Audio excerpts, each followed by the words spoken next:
The digestive system, Part 1. The digestive system consists of the digestive tract called alimentary canal, which forms a continuous passage from the mouth to the anus.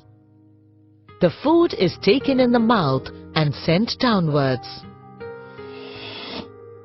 As the food moves downwards into the alimentary canal, it comes in contact with a series of juices called digestive juices, which contain various enzymes. In the digestive tract, the food is broken down so that the carbohydrates, fats, proteins, minerals, vitamins can be absorbed in the bloodstream. The unabsorbed food remnants are passed out from the alimentary canal by a process called digestion. Though the digestive system has basic similarities in structure and functions, it differs widely in different animals. Let us discuss the digestive system of mammals. Let's take an example of the human digestive system. The digestive system of mammals consists of an alimentary canal and associated glands. The alimentary canal is a long tube about 8 to 10 meters in length and of varying diameter, while the associated glands are the glands that secrete digestive juices for the digestion of food. The alimentary canal includes mouth and buccal cavity, esophagus, stomach, small intestine, and large intestine. The mouth is a transverse slit-like aperture bounded by two soft movable lips. Inside the buccal cavity, there is a muscular tongue and teeth arranged on two jaws. Tongue is a thick musculosensory organ present on the floor of the buccal cavity. The posterior part of the tongue is attached to the floor of the buccal cavity by a soft ligamentous fold called frenulum.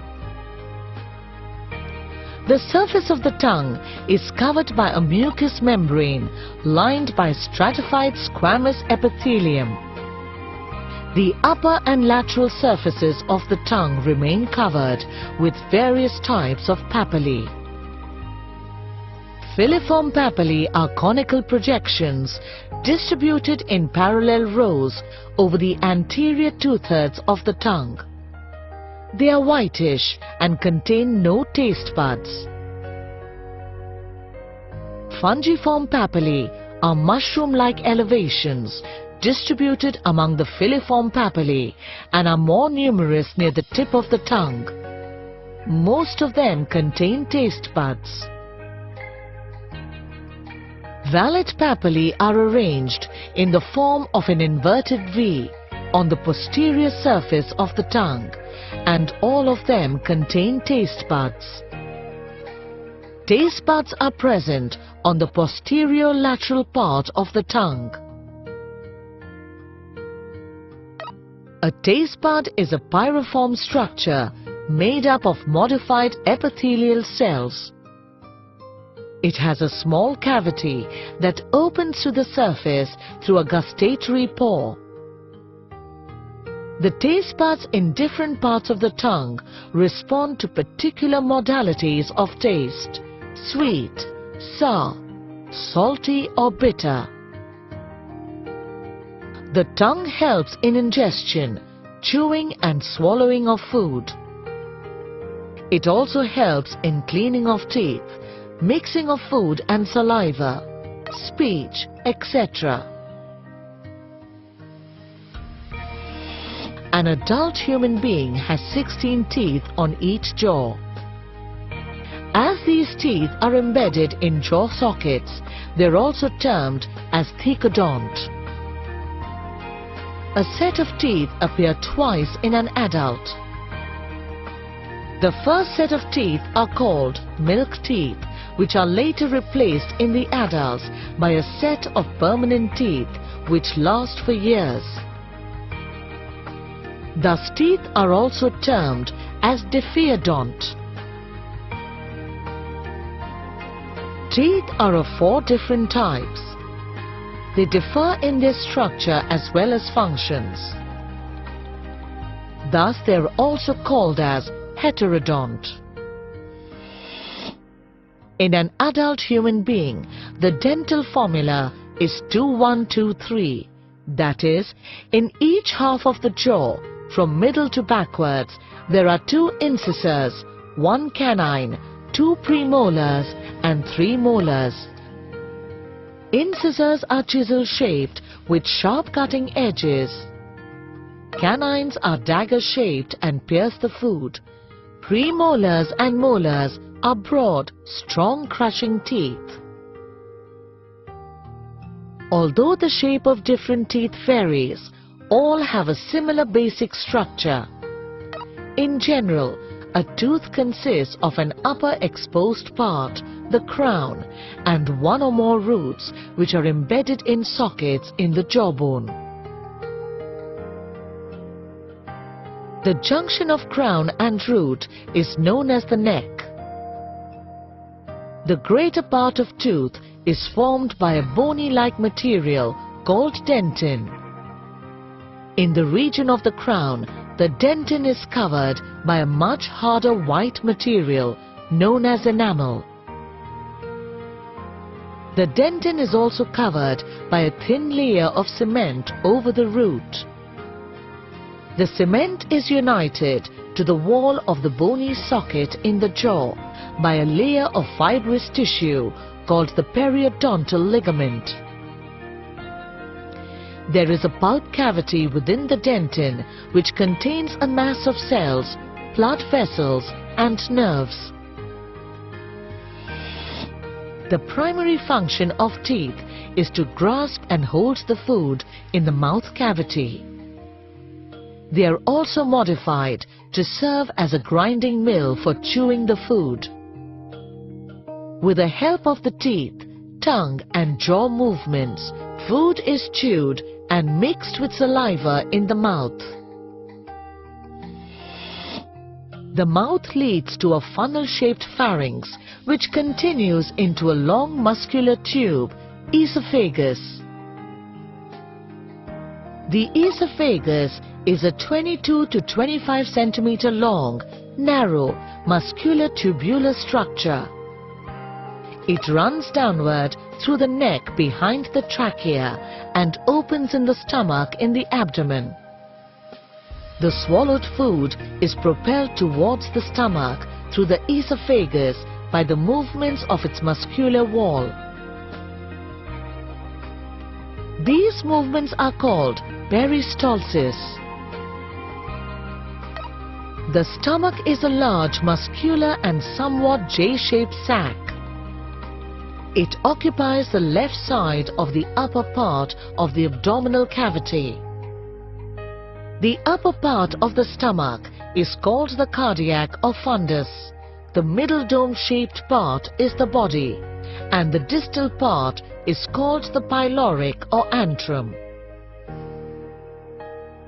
The stomach thus has 2 ends. The cardiac end where it receives esophagus and the pyloric end where it opens into the duodenum.